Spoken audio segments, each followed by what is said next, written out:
Boa noite a todos, muita luz, muita paz. Hoje, 4 de julho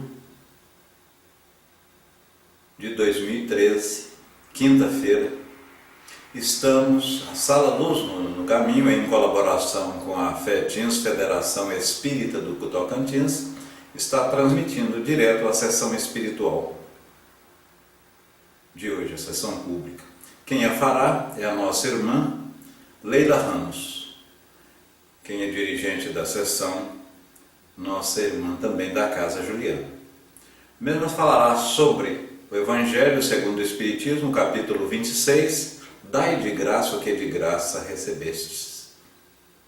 Relativa à mediunidade, é correto o médium cobrar pelo que recebeu de graça, mesmo não tendo alguma atividade profissional? Como fica a mediunidade de cura? Esses e outros assuntos veremos nos estudos a seguir. Faremos uma pequena prece. Ó Senhor, meu Deus, amado Mestre Jesus, e toda a espiritualidade presente, intua e inspire a nossa irmã Leila Ramos, para que a mesma faça uma palestra e que aqui não seja a mesma, mas o que vós efetivamente achardes que seja ensinado. Muita luz, muita paz e que Deus nos ajude. Tudo, mas tudo de bom. É com você, Leila. Capítulo 26. Dai gratuitamente o que gratuitamente recebestes. Este capítulo é um capítulo onde Jesus traz uma definição que delinea para nós uma diretriz. Quando Jesus entra no templo dos judeus e ali ele percebe os vendilhões a vender todas as peças, né? Dentro do templo, é uma das atitudes de Jesus narrado pelos evangelistas, que muitos acreditam que é exagerada a atitude de Jesus. Até porque a forma como o evangelista descreve que Jesus ficou e expulsa os vendilhões do templo. Mas não importa para nós imaginar se Jesus ficou com raiva, se ficou colérico, até porque nos leva a imaginar que Jesus jamais ficaria colérico. Nos leva a imaginar que Jesus poderia ter sido firme.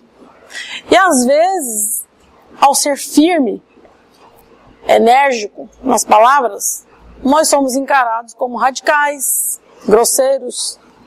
E até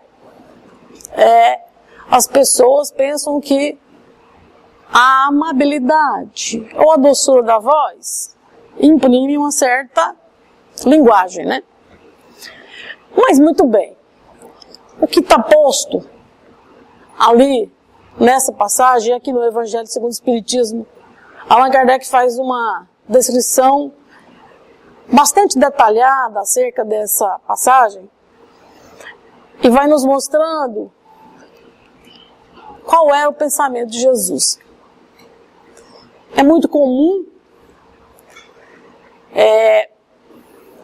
as pessoas querer dar aquilo que não é dele. Pega do outro e dá para o outro, né? Transfere algo que não é seu. As pessoas até chamam isso de caridade. Mas, aqui no Evangelho nós temos 3 capítulos. 3 capítulos do Evangelho que explicam para nós o que é a caridade. Capítulo 13, capítulo 15 e o capítulo 16. E aqui no capítulo 26, Jesus dá um checkmate. Ele diz, dai gratuitamente o que gratuitamente recebeste. Então aqui, basta a gente colocar esse eixo para entender o pensamento de Jesus. Não se aplica à mediunidade porque eu vou tratar da mediunidade, porque aqui também no capítulo 26 os Espíritos falam disso, da chamada mediunidade curadora. Não se paga nem favor, muito menos em dinheiro, alguma coisa que não é sua. Se é mediunidade, pressupõe que há espíritos. Mediunidade é a relação, é o mediador entre o mundo espiritual e o mundo material. Então, se é uma mediunidade, existem os espíritos atuando sobre o médium.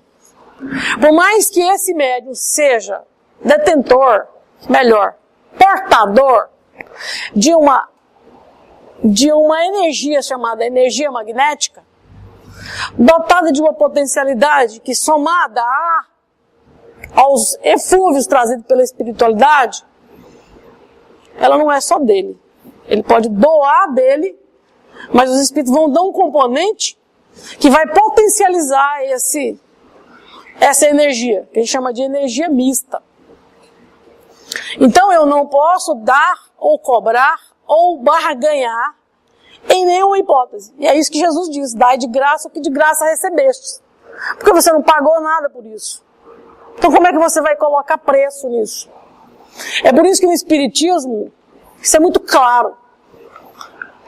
Médium espírita, primeiro não cobra. Nem favor, e não é só dinheiro não. Se eu me favorecer disso, eu estou colocando um preço. Se eu usar desta faculdade, ou deste dom, para favorecimentos pessoais, eu já estou colocando um preço nisso. Então o médium, ele tem que tomar muito cuidado, porque é muito tênue. Mas é muito enfático. Jesus, quando diz, dai de graça o que de graça recebestes. Por isso que na maioria das vezes, e aí a gente pega o Chico como um grande exemplo, criticado por uns, reconhecido por outros, mas ele não titubeou em nenhum momento na sua trajetória. Nenhum. Todas as doações que ele recebia no cartório, e não foram poucas, foram muitas, no mesmo cartório ele destinava para as instituições de caridade. Para as instituições. Porque ele sabia que o que ele fazia, e tinha clareza de que todos os produtos advindos da mediunidade não era dele. Não era dele. E é isso que está posto no Espiritismo. Quando o médium usar da mediunidade para favorecimentos, elogios, posturas, achando que ele é o melhor, já é um sinal de que o médium está entrando num caminho que o Espiritismo não propõe. Quando ele se acha exclusivo, quando ele se acha o melhor, ou quando ele se acha o filho da criação, por conta disso, ele já está num processo que a gente chama de perturbado espiritualmente, obsediado. Mesmo que esteja iniciando um processo de obsessão simples, que vai graduar. Porque vai chegar pessoas dele e vai dizer, olha, tome cuidado com a vaidade, tome cuidado com o milindro, tome cuidado. Ele já está milindado, porque ele diz assim, não se preocupe, isso não cola em mim. Já está colado, porque ele se acha isento. Ele já se acha imune. Primeiro porque os guardiões, os espíritos amorosos, não compactuam com esse tipo de postura. Então o que os espíritos fazem? Eles se afastam, e aí os bajuladores, e aí as pessoas que querem insuflar nele a vaidade, ou ostentar que ele é o tal mesmo. E aí você começa a ficar cercado de pessoas que vai cada vez mais inflar o ego, a vaidade e o orgulho. São dois, está no Evangelho isso também. São duas chagas, ou seja, são duas matrizes que nós temos perigosas. Se ativadas, elas crescem demais e nos desequilibram. Por isso que a gente tem que tomar muito cuidado com os médiuns, porque eles são muito suscetíveis dessa postura. Primeiro porque eles vêm com uma prova difícil, principalmente os curadores. que é uma mediunidade rara. Mas é uma mediunidade em que ele é um doador, sim, de muita energia. Mas se combinada com a espiritualidade, é uma energia, diria, poderosa. Cura muita gente. Cura o corpo, viu, gente? Porque a alma é a própria pessoa que cura. Você pode curar o estereótipo, que é o corpo. Você vai lá no médico, curador, ele cura. Ele vai dar um tempo para ver se você cura a matriz que está lá atrás. Que está na sede, que está no espírito, que projeta para o perispírito, que chega no corpo. Então, quando nós fazemos essas abordagens na casa espírita, é lembrando que a capacidade do médium curador, ela existe. Mas da mesma forma que ele tem a missão, ou tem a missão não, tem a aprovação, porque não é missão. Ele tem a aprovação de passar pelas experiências. Quais são as experiências do médium curador?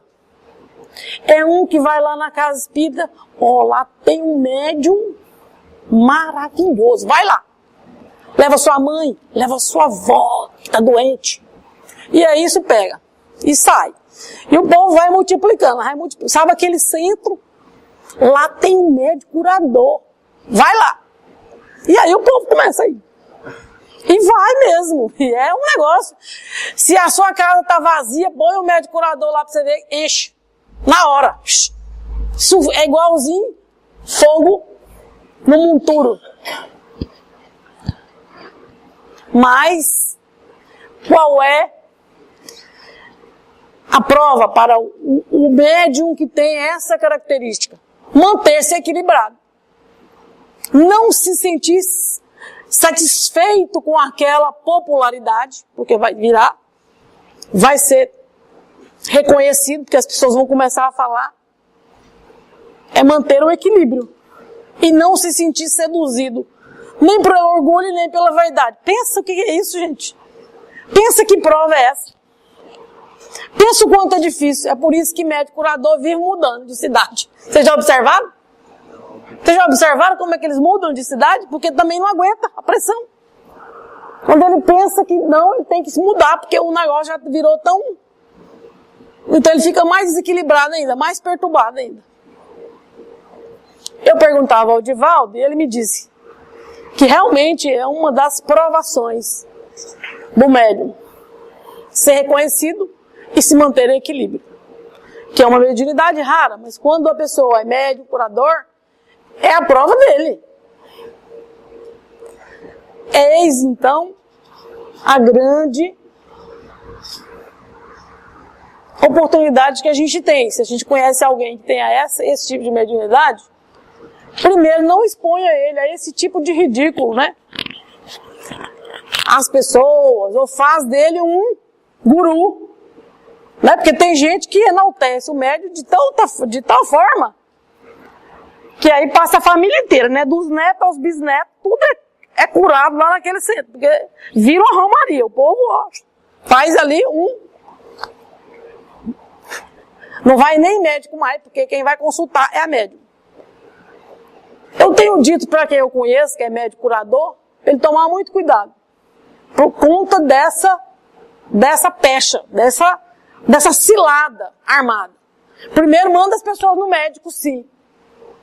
Porque a questão é que um dia você pode estar bem e amanhã, quando você não estiver muito bem. E aí?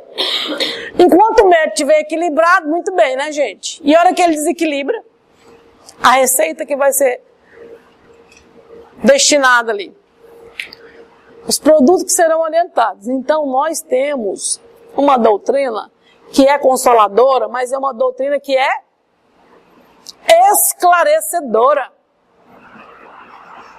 onde a fé tem que ser raciocinada, onde a doutrina nos coloca que nós precisamos conhecer a verdade para libertar, porque nem tudo que os Espíritos dizem está certo. Que nem todos os Espíritos são de Deus. Já disse quem? João, o evangelista. Na época de Jesus. Então nós temos que entender que os médiuns sempre existiram em todas as épocas da humanidade. Não é um produto do espiritismo. Médium não é patrimônio do espírita. A mediunidade sempre existiu em todos os tempos. Então não é de agora que nós lidamos com isso. Já desencarnamos, já reencarnamos, já desencarnamos, já reencarnamos, já desencarnamos, já reencarnamos. Quantas vezes? E a gente não aprende a lidar com isso. A gente precisa agora acordar. Estamos num outro momento. Estamos vivendo um momento em que nós estamos estudando a doutrina, compreendendo a doutrina. Então é preciso que a gente tenha um pouquinho mais de lucidez com relação aos fatos. Para que nós não estejamos na fila deles que engrossam. Na fila desses que engrossam esse tipo de postura no centro espírita. Quando eu ouço que tem uma casa espírita que o médium chegou e é o médium curador e está bombando, como se está bombando, Leila. Eu disse, então tem que bombar de pressa para ele, coitado. Porque tem que bombar de pressa porque o coitado deve estar passando por poucas e boas. Recentemente eu soube que aqui em Palmas tem um médium assim. Eu fiquei com dó dele, coitado, porque o povo já está migrando para lá. Né? E aí a gente fica pensando, como é que o Espiritismo tem enxergado aos nossos corações e às nossas mentes? Se Jesus nos diz, dai de graça, que de graça recebestes, esse é uma das principais recomendações de Jesus. Então, por ali a gente já começa a perceber se há algum tipo de negociata, se há alguma barganha, já é algo incomum. Primeiro, não é uma prática espírita. Ah, mas não posso dizer, porque lá tem espírito falando. Olha, se tem espírito falando, vocês acham que os espíritos não falam nas igrejas católicas? Não falam nas igrejas evangélicas? Falam sim, lá também tem aqueles que têm o dom da fala. Aqueles que têm o dom. Aqueles que têm o dom são chamados no espiritismo de médiuns. Apesar deles não gostarem que a gente chame eles de médium. Mas não tem problema, essa é uma linguagem nossa, espírita. A linguagem deles é bom. Porque é na expressão de Paulo que Paulo usa essa nomenclatura. Mas lá também tem aqueles que têm o dom do Espírito Santo. Que tem o dom A, B, C, enfim.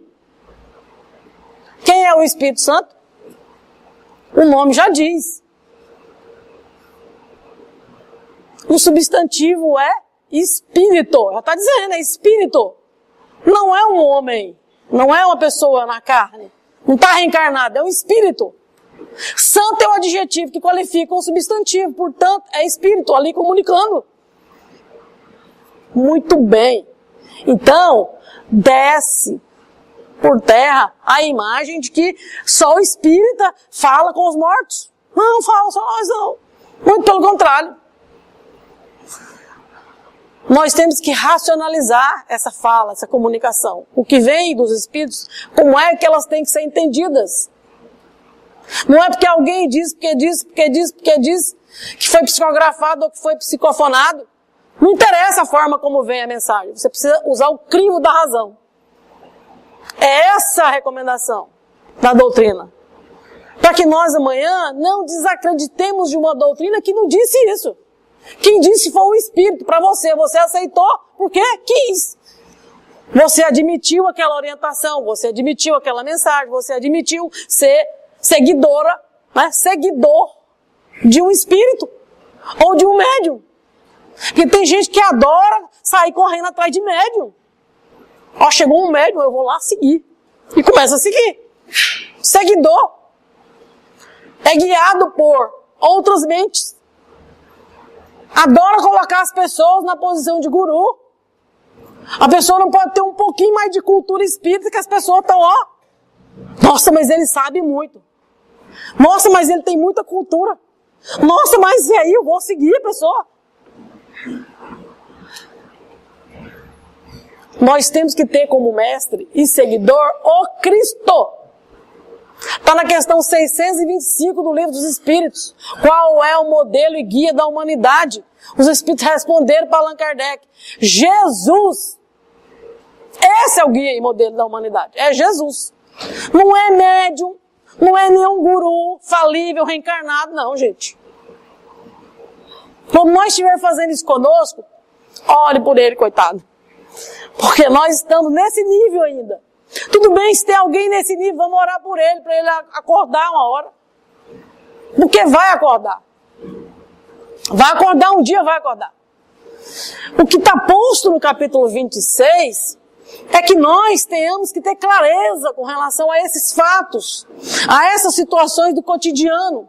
Porque o Espiritismo lida com o fenômeno, estuda o fenômeno, compreende o fenômeno à luz de uma fé raciocinada. Porque atrás da mediunidade existe o espírito. Esse ser que é falível, porque ele reencarna, e ele vai reencarnar tantas vezes, quantas vezes for necessário para chegar a ser perfeito. Por isso que o mestre não são estes. O mestre é Jesus, porque ele já chegou lá, na categoria de espírito perfeito. Ele já chegou lá, ele não nasceu daquele jeito, não. Nossa, mas que heresia, hein, Leila? Se eu falar isso para um católico ou para um evangélico, vão me excomungar. Eu estou dando um centro espírita. Porque nós estamos e compreendemos a doutrina, porque todos nós nascemos simples e ignorantes. E vamos evoluindo nas grandes escolas do mundo. Essa é uma das escolas. Não é a única. Jesus hoje é mestre da terra, mas ontem, em bilhões e bilhões de anos, ele também nasceu simples e ignorante. Nossa, Leila. Mas eu estou dentro de uma casa espírita que tem uma concepção de que todos os filhos de Deus nasceram do mesmo ponto de partida e vamos chegar a ser perfeitos. Não é uma heresia. É um postulado espírita. É um postulado espírita. Todos nós somos filhos do mesmo pai. Não tem filho e outros filhos. Um filho é privilegiado e o outro é deserdado. No Espiritismo nós não enxergamos assim. Não tem um filho perfeito e os muito imperfeitos. Um perfeito e um muito imperfeito. Um está na condição de espírito perfeito porque ele trilhou a caminhada em outros mundos. Na condição de espírito perfeito, ele vem para nos orientar. Por isso ele é o governador da terra.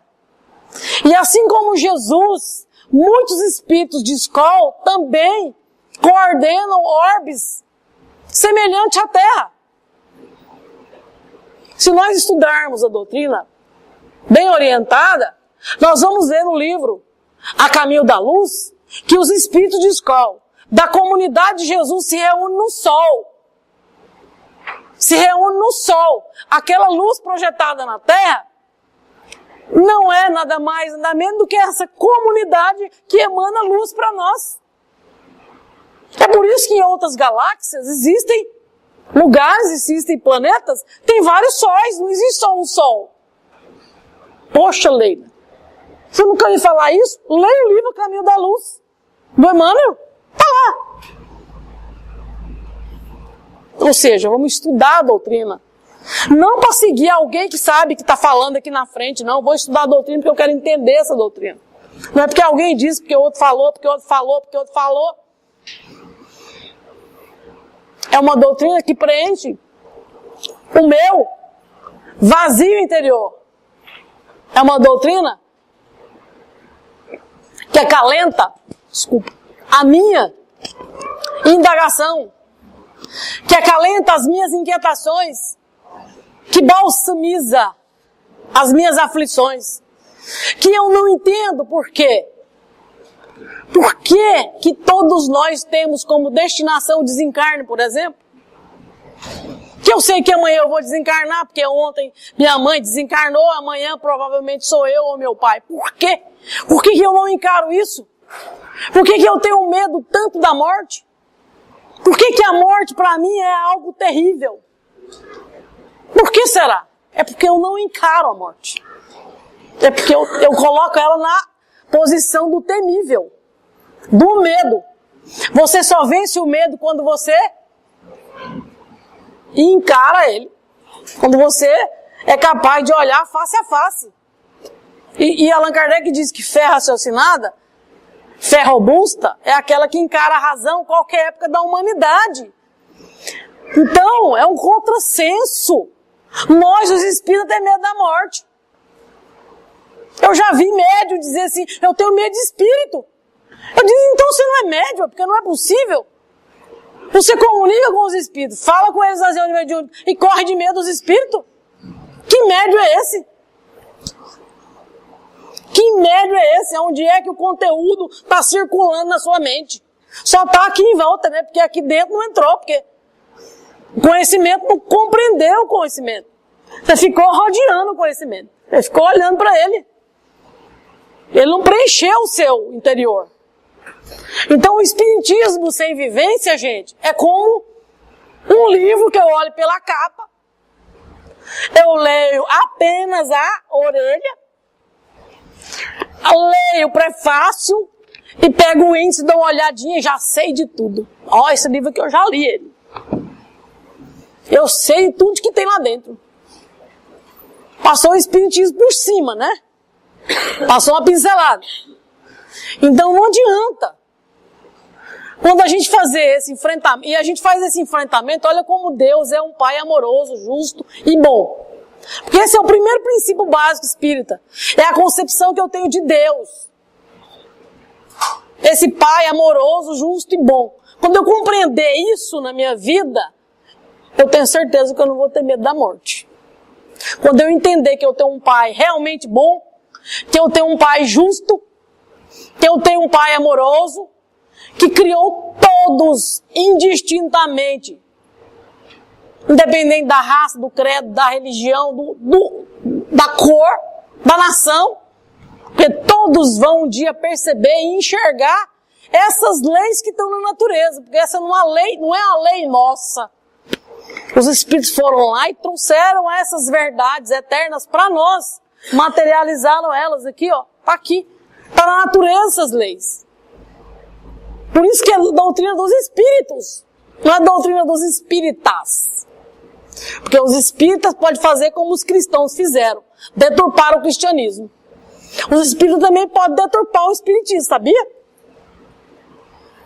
Começar a trazer para dentro do centro espírita coisa que não é que o espiritismo propõe. Não, mas é bonito, é bom. Eu já vi muita gente dizer, não, mas isso é bom, Leila.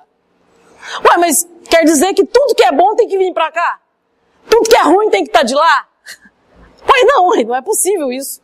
Você imaginar que tudo que é bom que tem lá fora tem que vir aqui para dentro do centro espírita. Lá na igreja não pode ter coisa boa, lá na outra igreja também não pode ter coisa boa, não? Aí as pessoas ficam assim meio apavoradas, porque você traz algumas coisas que incomodam as pessoas pensarem.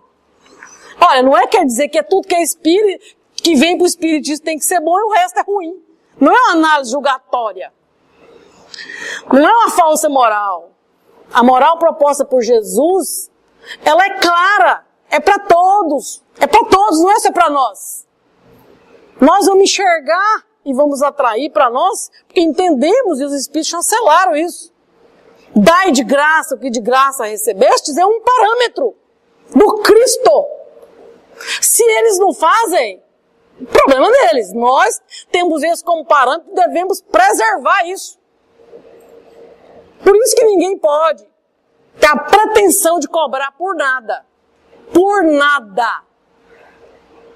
Pelo passe recebido, pela água frutificada recebida. Espírita que é espírita tem que trabalhar. Por isso é que vocês veem a gente aqui trabalhando, ralando para dar conta das atribuições que nos são, que nós assumimos para nós. É por isso que o dar de graça é uma referência do espírita.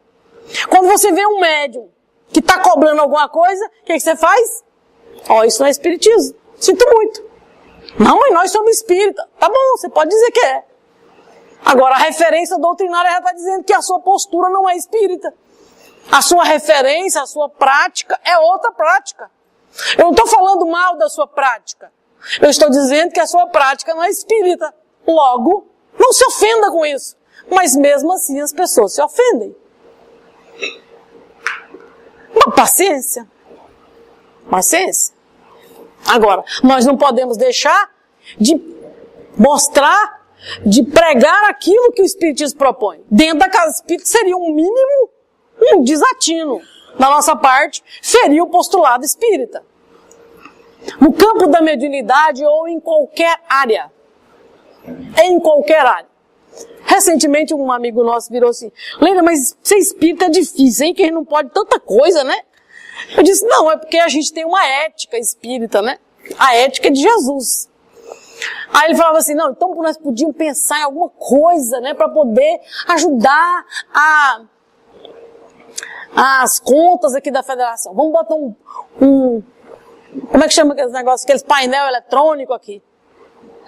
Aqui na frente que a gente vai vender lá os espaços. Eu disse, é uma boa ideia. Mas quanto isso custa? Né?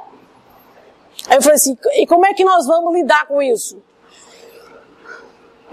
A hora que, aí eu virei para ele e falei assim, olha, eu já vi essa cena, esse filme.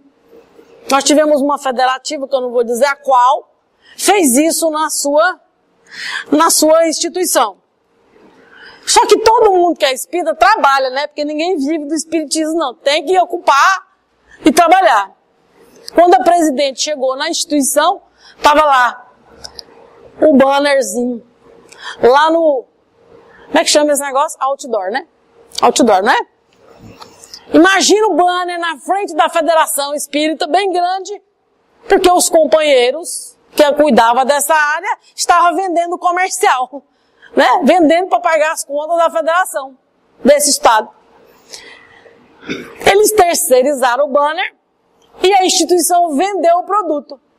O que vocês acham que era o produto que apareceu lá na frente da federação? Imagina. Vocês imaginam o que era? Uma cerveja bem bonita. A presidente quase desencarnou, porque é um contrassenso.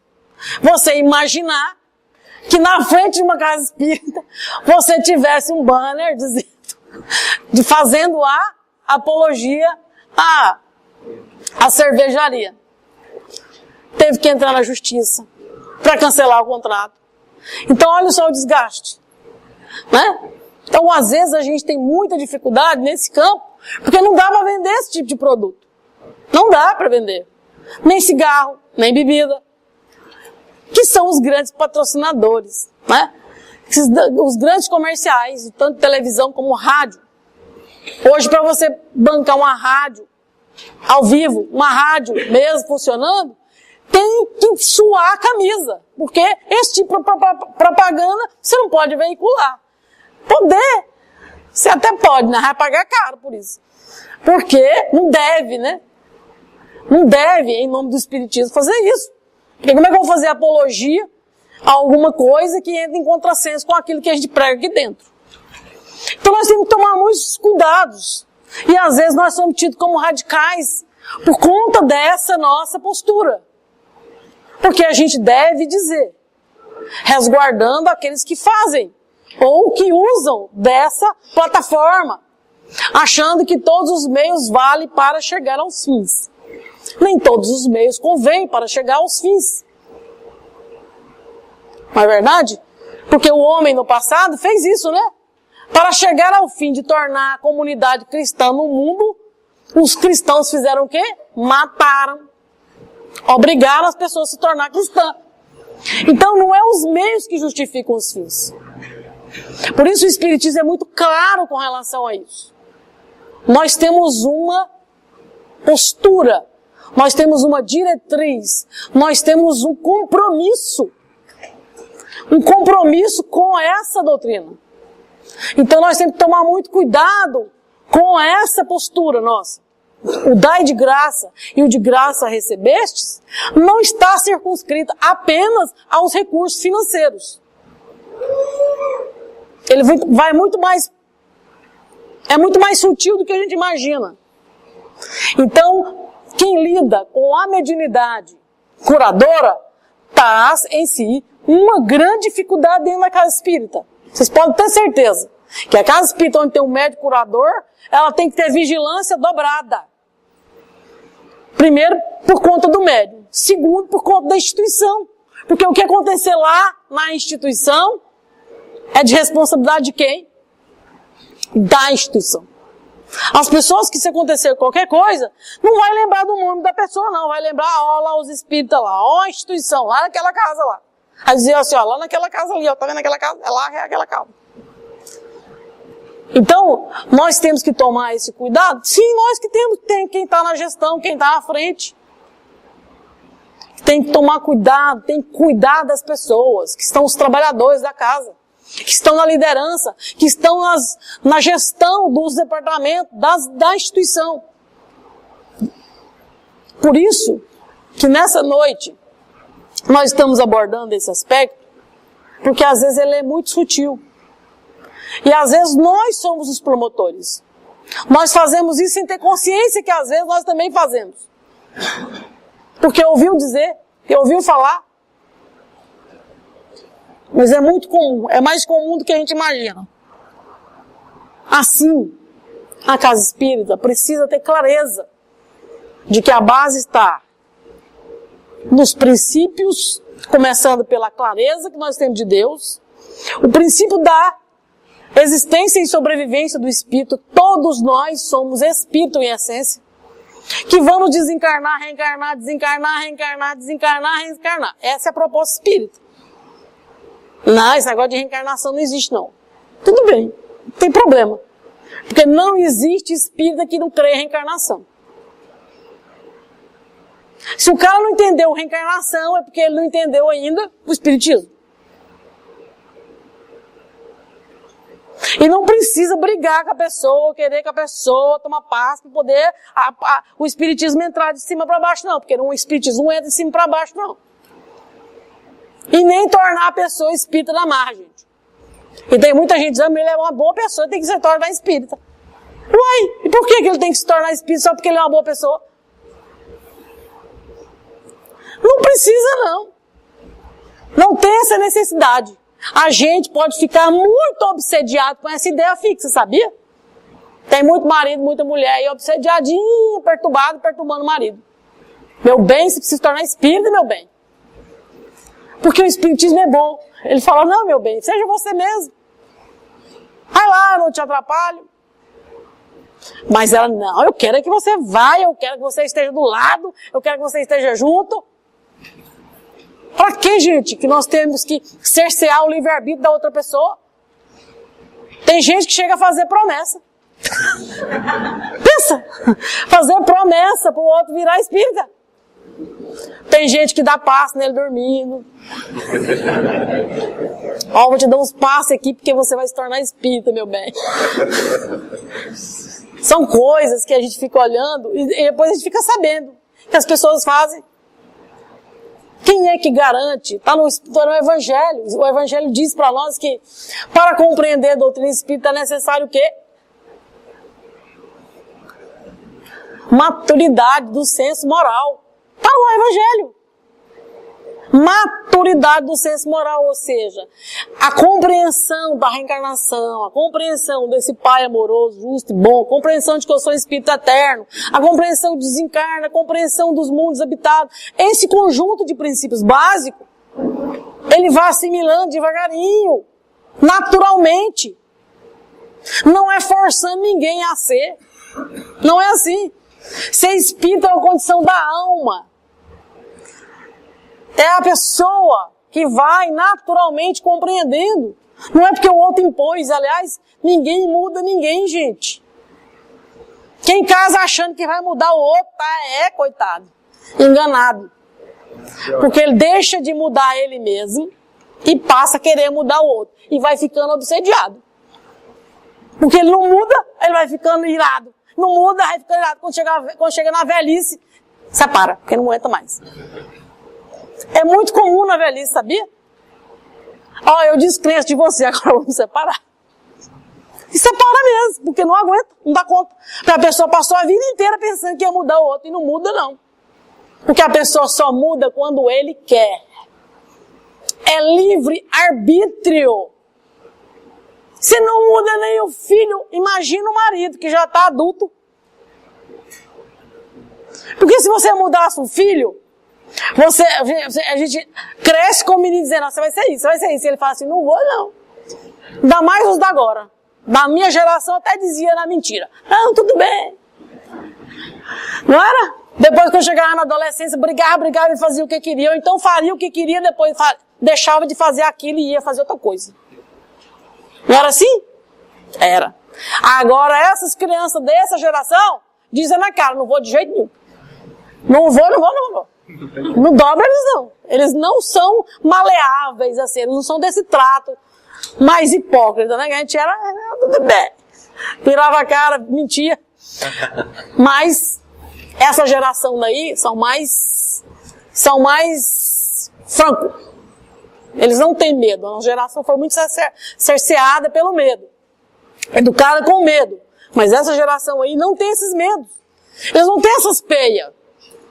Portanto, nós dessa geração que temos que aprender com a geração dos nossos pais, que temos que aprender com a geração. Veja o tanto que nós estamos numa geração difícil, né? Fomos cerceados em muitas situações, agora nós fomos para o outro lado, para o outro polo. Saímos do polo radical, fomos para o outro polo.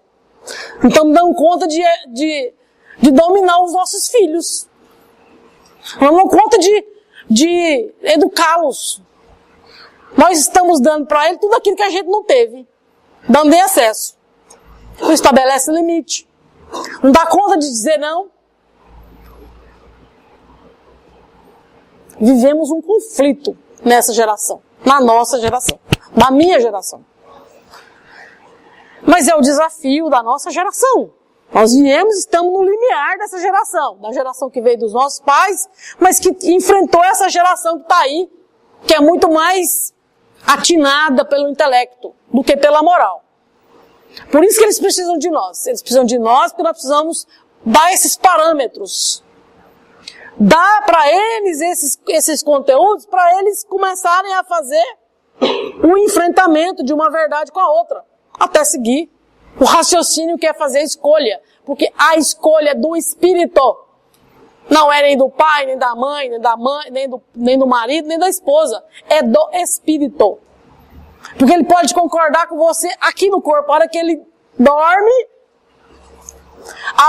dorme, ele é ele. Ele é real. Ele é pleno. Ele é espírito. E aí não adianta. Por isso não adianta figurar. Porque a hora que a gente entra no mundo espiritual, a gente é quem a gente é. É isso que o Espiritismo mostra.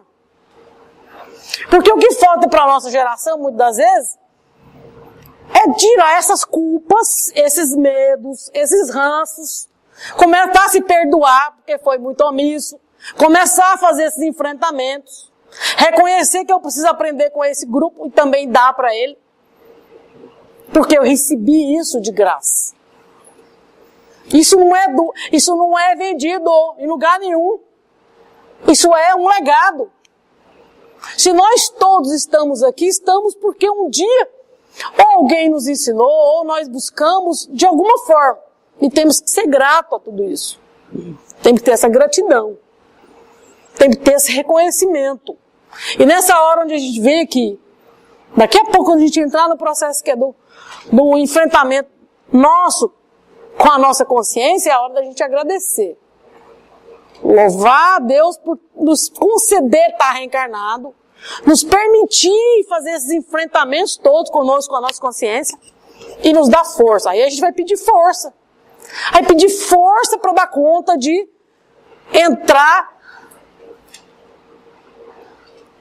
para o mundo espiritual melhor do que a gente chegou. Porque a gente precisa ter coragem, os Espíritos falam disso. Coragem. É esse enfrentamento. É essa força física, mas que é muito mais moral do que física. Da atitude interior com você mesmo. Talvez eu precise de ajuda psicológica para me perdoar. Talvez não. Depende muito de mim. Se eu achar que eu preciso, eu busco. Se eu achar que eu não preciso, comece a fazer um enfrentamento. Mas que é necessário, é necessário fazer essa busca interior. Por isso que no capítulo 26 os Espíritos falam que é, na verdade, um enfrentamento para a reforma íntima. E a reforma íntima, gente, ela não é atribuída a ninguém. Eu não passo, faz a reforma aí pra mim, tá? Igual eu faço uma casa, né? Vai lá, pedreiro, paga o pedreiro. Não, não tem isso não. Essa reforma é sua. É a sua consciência, é a sua mão, é o seu livre arbítrio. É você que tem que fazer esse processo. Por isso é mais difícil. É intransferível. Daí essa doutrina que nos dá força, coragem, para que resignados nós tenhamos essa ajuda da espiritualidade. Aí os espíritos vêm nos ajudar, sim. Mas só é possível a partir do momento que eu peço, que eu abro o campo, eu permito que a espiritualidade me ajude. De fato, de verdade. Para me compreender isso, quem ainda não leu o livro Nosso Lar, leia. Leia o livro Nosso Lar, que vocês vão entender isso que eu estou falando aqui. Que é a decisão, que é o momento em que o espírito, mesmo no mundo espiritual, isso acontece, gente. Não é só aqui na carne, não. É mais fácil aqui, claro, do que lá desencarnado. Mas se mesmo assim eu não fizer aqui agora, eu não estou de todo perdido, não, porque o espiritismo não é uma doutrina que mostra que morreu, acabou. De jeito nenhum. Nós somos filhos de um pai amoroso. Ninguém está destinado ao mal. Nós temos um tempo agora, mas também nós vamos ter um tempo depois. Nós só estamos transferindo para depois. Pode ser agora, mas pode ser depois também. Quer dizer, não está te penalizando, nem está te dando um paredão para você. Está colocando nas suas mãos a decisão, que é sua, o momento é seu. Aí a casa espírita, ela te loariza, porque ela te dá força, eles acreditam em você, eles te dão sempre uma oportunidade. Pensa um anjo da guarda que você tem todo dia à noite. Quando ele fala assim, dorme com Deus, minha filha. Né? Eu te espero ali mais tarde, tá? Pra gente ter uma conversinha. E a gente dorme, né? E encontra com eles lá. Não sei, aí a gente que sabe, né? Se eu dou trabalho para ele, ou se eu dialogo com ele, ou se eu já consigo compreender melhor o que ele me orienta, e estou começando a aplicar isso agora na minha vida. O importante é a gente entender essas coisas. Para na hora que a sua consciência dizer assim, agora eu quero, agora eu posso, agora eu estou pronta, agora eu estou apta, agora eu tenho coragem, agora eu quero. Essa é uma decisão que é sua. Esse é um momento que é seu. Porque tudo isso é de graça. Tudo isso é dádiva de Deus para nós. Nos é dado, nada disso nos é cobrado. Cobrado no sentido de barganhar. A doutrina nos oferece essa luminífera mensagem, que é de esclarecimento e consolação. É por isso que na parábola dos talentos, Jesus encerra dizendo assim, ó, foram dados os talentos para 3. Não é? 2, multiplicar os talentos. E 1, pegou o talento e fez o quê? Enterrou o talento. Não é? Deixou para depois. Não é assim? Deixou para depois. Deixou para a próxima encarnação. Os 2 que fizeram, multiplicaram o talento. E o que a proposta da mensagem diz? Foi lá, pegou aqueles talentos que foram enterrados e multiplicou para aqueles que multiplicaram. Distribuiu para aqueles. O que quer dizer isso? Quer dizer que você é chamado para uma determinada tarefa. Você reencarna, Deus te dá uma tarefa. Dá para você, dá para você, dá para você, dá para você. Você multiplicou. Então você multiplicou, você tem crédito. Você escondeu o talento. Quer dizer que alguém vai assumir os seus talentos porque você deixou de fazer. Entendeu? Você deixou de fazer, alguém vai ter que fazer no seu lugar. Vai lá, fulano. Você já está mais maduro, vai lá fazer o que ele deixou de fazer. É assim na vida. É assim a lógica. Quando um deixa de fazer determinadas tarefas, alguém assume a tarefa. Que era sua. Que você não conseguiu fazer. Mas Deus não te pune por isso e nem te deserda por isso. Só entende que você ainda é adolescente, né? Coitado. É um menino. Vamos orar por ele, vamos pedir por ele. E Deus cuida, porque cuida de todo mundo. aquele vai multiplicar e fazer o bem que precisa fazer. Porque a tarefa é para que nós utilizemos da ferramenta do trabalho para a nossa melhoria. É essa a proposta espírita, que nos é dado de graça, a fim de potencializar em nós e multiplicar isso para os demais, transformando isso em luz, iluminando, irradiando e levando a todos o bem-estar das almas amorosas. Porque é para as almas amorosas que é dada essa multiplicação. Porque ele já conseguiu fazer isso de forma tão serena. Então tá, meu filho, então recebe mais um pouquinho, mais uma tarefa. É assim a dinâmica da vida.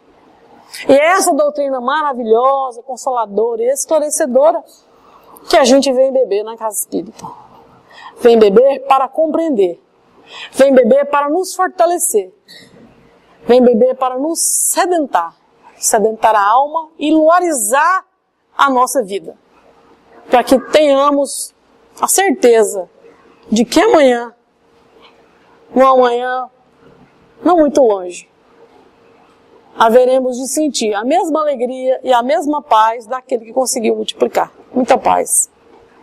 Muita paz a todos. Extraordinários estudos, muito bom.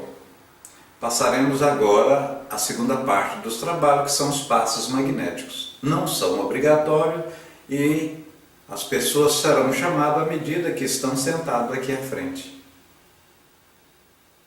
São transferências de fluido, transferências de magneto do médium passista doador à pessoa receptora. Você precisa estar aberto para receber esses fluidos magnéticos, ou seja, querer recebê-los. Muita luz, muita paz, e que o Divino Mestre Jesus e toda a espiritualidade aqui presente nos guarnece, nos guarda durante essa semana. E que o nosso anjo protetor, juntamente com toda a espiritualidade, nos direcione sempre ao propósito de bem servir. Que assim seja e tudo de bom. Paz e luz, meus irmãos.